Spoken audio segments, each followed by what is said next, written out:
అంటే ఇప్పుడు బయట ఎవరైనా వాళ్ళకి సాంగ్ కావాలి అన్న కూడా మీరు చేసేసి కంపోజ్ చేసేసి ఇచ్చేస్తారా, లేకపోతే ఓన్లీ మూవీస్ వరకేనా?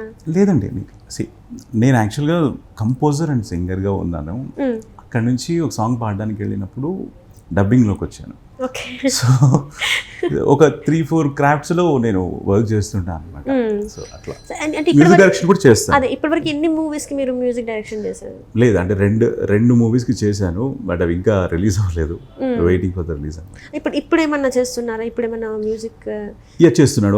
ఒక ఛానల్కి సంబంధించి సాంగ్స్ కమిట్ అయ్యాను. ఒక 60 సాంగ్స్ కమిట్ అయి ఉన్నాను. సో దాంట్లో ఒక 30 ఆల్రెడీ అయిపోయాయి, ఇంకో 30 చేయాలి.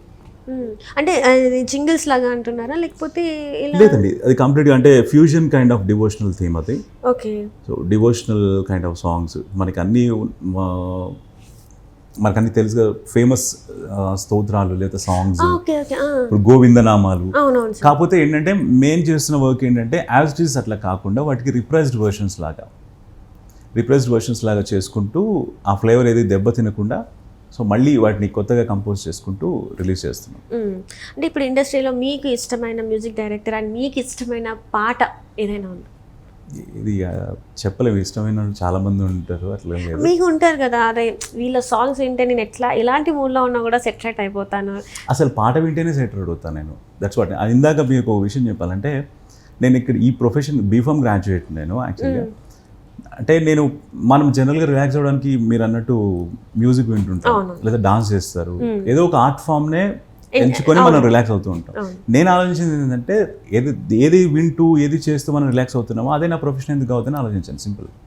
చిన్నప్పుడు అది డిసైడ్ అయిపోయారా? నాకు చిన్నప్పటి నుంచి అంటే ఇంకోటి ఫినాన్షియల్గా నేను హయ్యర్ స్టడీస్కి వెళ్ళడానికి నాకు బీఫామ్ వరకు చాలా కష్టపడిన పేరెంట్స్ చదివించారు నన్ను. ఆ తర్వాత నేను ఎటు వెళ్ళాలన్నా ఏం వెళ్ళాలన్నా కల్చరల్గా ముందు నుంచి నాకు స్ట్రాంగ్గా బేస్ ఇచ్చారు నాన్న. నాకే కదా, మా ఇంట్లో అందరికీ కూడా. సో నాకు నేను ఏదైతే వింటూ నేను రిలాక్స్ అవుతున్నానో అదే నా ప్రొఫెషన్ అయితే ఎట్లుంటుంది అని ఆలోచించాను అంతే నేను. బై గాడ్స్ గ్రేస్ ఇవాళ రన్ అవుతుంది అదే. అంటే మీకు ఇష్టమైన పాట, ఒకవేళ ఇష్టమైన పాట ఫనీ గారికి ఒక ఇష్టమైన పాట ఉందంటే అది పాతదైనా కొత్తదైనా? ష్యూర్. పాడనా తీయగా కమ్మని ఒక పాట, పాటగా బ్రతకనా మీ అందరి నోట, ఆరాధనే అమృత వర్షం అనుకున్నా, ఆవేదనే హాలాహలమై పడుతున్నా, నాగానమాగదులే ఇక నాగానమాగదులే,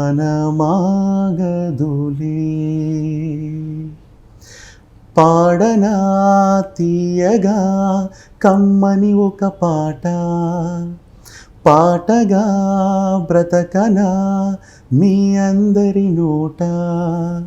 right. Super sir, super. Vasu సినిమాని అసలు ఈ సాంగ్ చాలా మందికి ఫేవరెట్ ఉంటుంది. అసలు ఆయన కెరియర్ గురించి ఆయన ఎంత సఫర్ అయ్యారో ఇది చాలా మందికి. రైట్. అంటే మీరు ఎట్లా సింగర్, తను కూడా అంతే కష్టపడుతూ ఉంటాడు మూవీలో మనం చూస్తే. Right sir. అంటే ఇప్పుడు coming to your career, dubbing అనేది చాలా మందికి ఏంటంటే మెయిన్ లీడ్స్కి చెప్తానే వాళ్ళకి రికగ్నైజేషన్ వస్తుంది అని చెప్పేసి ఉంటుంది. మీకు అలా అంటే మీరేమైనా ఒక మెయిన్ లీడ్స్కి చెప్పినది ఉందంటారు? అంటే ఇప్పుడు చెప్తుంది నేను మెయిన్ లీడ్స్కే చెప్తున్నాను. మెయిన్ లీడ్స్ చెప్పే వాళ్ళకే లైఫ్ ఉంటుంది అదంటే నాకు కాన్సెప్ట్ గురించి యాక్చువల్గా నేనేం చెప్పలేను. బట్ మనం ఇక్కడ ఉండాలి అనుకున్నప్పుడు మెయిన్ లీడ్స్ అనే కాదండి, అంటే మామూలు చిన్న చిన్న క్యారెక్టర్స్ చెప్పుకుంటూ కూడా సర్వైవ్ అవుతున్నారు. అంటే మన ఆలోచన, మన కృషి, మనం ఎంతవరకు మన అవకాశాలని మనం సృష్టించుకోగలుగుతున్నాం అనే దాని మీదనే ఉంటుందని నా ఫీలింగ్ అంతే. అంటే కంపల్సరీ మెయిన్ లీడ్స్కే చెప్పాల్సిన అవసరం లేదు, ఏది వచ్చినా కూడా చేస్తాను అంటాను. ఇప్పుడు అందరూ మెయిన్ లీడ్స్కి ఇప్పుడు నేను కూడా ముందు ఇనిషియల్ స్టేజెస్లో సినిమాలో మెయిన్ లీడ్స్కి ఏం చెప్పలేదు. అట్లా ఏం ఉండదు. మనకు ఒకసారి ఇప్పుడు ఏదో ఒక బ్రేక్ రావాలి, బ్రేక్ వచ్చినప్పుడు మన వాయిస్ ఎలివేట్ అవుతే నలుగురికి తెలిస్తే ఆటోమేటిక్గా ఈ వాయిస్ దీనికి ఈ లీడ్కి చెప్పించుకోవచ్చు లేదా ఈ క్యారెక్టర్కి చెప్పించుకోవచ్చు అని ఆటోమేటిక్గా వాళ్ళకి అర్థమవుతుంది. అట్లా మనకి మన వాయిస్కి ఒక రికగ్నిషన్ వచ్చిందాక ఓపిక పట్టడం అనేది అవసరం. రైట్. అంటే ఇప్పుడు మీ వాయిస్ ఉంది, మీ వాయిస్ మీరు కాపాడుకోవడానికి మీరు ఎలాంటి ఎక్సర్సైజెస్ చేస్తారు?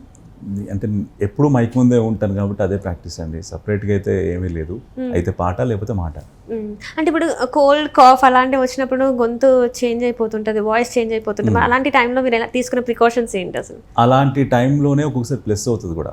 హౌ అంటే ఎలా? అదే అంటే ప్రతిసారి అని చెప్పలేను. ఒక్కొక్కసారి సక్సెస్ అవ్వడానికి కూడా అవి కూడా కొన్ని పనికి వస్తాయి. కొన్ని క్యారెక్టర్స్ చెప్పాల్సి వచ్చినప్పుడు కొంచెం మనకి హెవీ బేస్ అవసరమైనప్పుడు, లైట్గా జలుబు ఉన్నప్పుడు అది కొంచెం హెల్ప్ అవుతుంది. అవునా? ఖచ్చితంగా. అది అదే అంటున్నా. అంటే ఇది మొత్తం అందరికీ నేనేమో వర్తిస్తుందని నేను అనట్లేదు. మనం దాన్ని ఎట్లా ఉపయోగించుకుంటాం అనే దాన్ని బట్టి ఉంటుంది. బట్ డెఫినెట్గా దగ్గు జలుబు ఉన్నప్పుడు ఏం వర్క్ చేయలేము. దాన్ని కూడా ఉపయోగించుకునే సందర్భాలు ఉంటాయి కూడా. అంటే కమింగ్ అప్ మీ ప్రాజెక్ట్స్ ఏంటి ఇప్పుడు అంటే రిలీజే కావచ్చు, మీరు చెప్తుందే కావచ్చు, ఏదైనా కూడా. ఇప్పుడు లుథేరి అని ఒక వెబ్ సిరీస్ రిలీజ్ అయింది. దాంట్లో హీరోకి చెప్పాను. ఓకే. హంటర్ అని ఒక వెబ్ సిరీస్ రిలీజ్ అయింది. సునీల్ శెట్టి గారి హీరో. సో ఆయనకి డబ్బింగ్ చెప్పాను. సో బాయ్స్ రిలీజ్కి ఉంది, అది రెడీగా ఉంది. సో దాంట్లో ఒక మెయిన్ లీడ్ చెప్పాను. అంటే ఏమైనా కొంతమందికి ఏవైతే మీరు ఇప్పుడు చెప్పారో అవి ఏమైనా డైలాగ్స్ మీకు ఏమైనా గుర్తున్నాయా?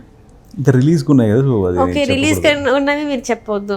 అండ్ మీకు ఫేవరెట్ డైలాగ్స్ కొన్ని ఉంటాయి కదా, మీరు చెప్పిన డైలాగ్స్ డబ్బింగ్వి ఏవైనా కొన్ని లైన్స్, 2 లైన్స్ అయినా? మహారాజానే ఇష్టం నాకు. మహారాజానే ఇష్టం? మహారాజానే అంటే ఇప్పటి వరకు చెప్పిన వాటిలో వీటిలో మహారాజా నాకు ఇష్టం. అండ్ ఎప్పుడైనా మీరు కలిసారా? ఇప్పుడు విజయ్ సేతుపతి గారే ఉన్నారు, మీరు డబ్బింగ్ చెప్పారు తెలుగులో, తనని కలవడం జరిగిందా? లేదు, అసలు అక్కడ దాకా రాదు అది.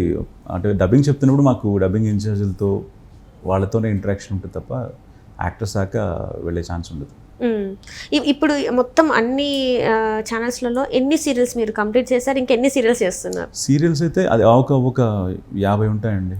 50 సీరియల్స్ దాకా డబ్బింగ్ అన్ని కలిపి, అంటే వెబ్ సీరియల్స్తో కలిపి చెప్తున్నాను. సో అన్ని కలిపి ఒక 50 దాకా ఉంటాయి.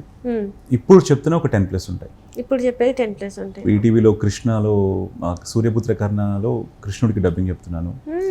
పొద్దున్న జై గణేష్ అని వస్తుంది, సో దాంట్లో శివుడికి చెప్తున్నాను. రేణుక ఎల్లమ్మ అని మా టీవీలో వస్తుంటుంది, దాంట్లో శివుడికి చెప్తున్నాను. ప్రేమ ఎంత మధురం జీ తెలుగులో ఆర్యవర్ధన్కి చెప్తున్నాను. సో ఒక్కసారి మాకు ఆర్యవర్ధన్ గారి డైలాగ్ కావాలి, ఎందుకంటే అసలు ప్రేమ ఎంత మధురం సీరియల్కి ఎంతమంది ఫ్యాన్స్, ఆయన చెప్పే ఆ డైలాగ్స్కి చాలామంది అను అని పిలవడమే కావచ్చు. సో అదంతా మీరే అనమాట, మీరు దాని వెనకాల ఉంది. అంతమంది ఆ సీరియల్ని చూడడానికి గల కారణం? సీరియల్ని చూడడానికి కారణం డెఫినెట్గా శ్రీరామ్ గారు, అంటే హీరో అండ్ ప్రొడ్యూసర్ ఆయనే. సో వాళ్ళు తీసుకున్న సబ్జెక్ట్ కానివ్వండి, వాళ్ళ making and taking, screen play కానివ్వండి, అవన్నీ ఫస్ట్ ప్రోమో రిలీజ్ చేసినప్పుడే చాలామంది అట్రాక్ట్ అయ్యారు. తర్వాత వాయిసెస్ చేసినప్పుడు ఎవరు చెప్పాలన్నప్పుడు నేను వీళ్ళ వాయిసెస్ ఇచ్చిన తర్వాత ఓకే అయింది. అది యాక్సెప్ట్ చేయడం వాళ్ళ, అంటే నా వాయిస్ సరిపోద్దని ఓకే చేయడం శ్రీరామ్ గారి గొప్పతనం. సో అట్లా ఇప్పటికీ ఒక 1300 ఎపిసోడ్స్ దాకా వస్తుంది. 1300 ఎపిసోడ్స్ దాకా రీచ్ అవబోతుంది. 1282 రీసెంట్, అంటే లాస్ట్ వీక్ చెప్పాను నేను. 1300 అది కూడా రాబోతుంది. సో ఆర్యవర్ధన్ అంటే డిఫరెంట్ ఎమోషన్స్ ఉన్నాయి. నాకు అదృష్టం ఏంటంటే దాంట్లో అన్ని ఎమోషన్స్ ఉంటాయి. రైట్.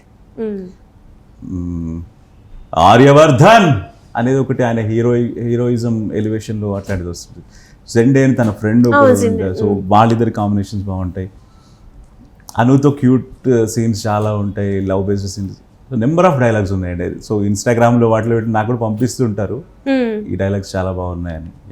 అంటే మీకు అంటే బెస్ట్ కాంప్లిమెంట్ ఏంటి? అది సినిమానే కావచ్చు, సీరియలే కావచ్చు, best compliment in the sense, నాకు అది నారప్ప అప్పుడు శ్రీకాంత్ అడ్డాల గారు డైరెక్టర్, ఆ మూవీ డైరెక్టర్, ఆయన వచ్చి చాలా బాగుంది వాయిస్, కీప్ ఇట్ అప్ అండి, ఆల్ ది బెస్ట్ అని, మనం ఎప్పుడైనా అవకాశం ఉంటే చూద్దాం అన్నట్టుగా చెప్పారు. అదొకటి. బోయపాటి సీన్ గారు అఖండాలో చిన్న క్యారెక్టర్ చెప్పారు అనమాట. సో అప్పుడు ఆయన కూడా కాంప్లిమెంట్స్ ఇచ్చారు.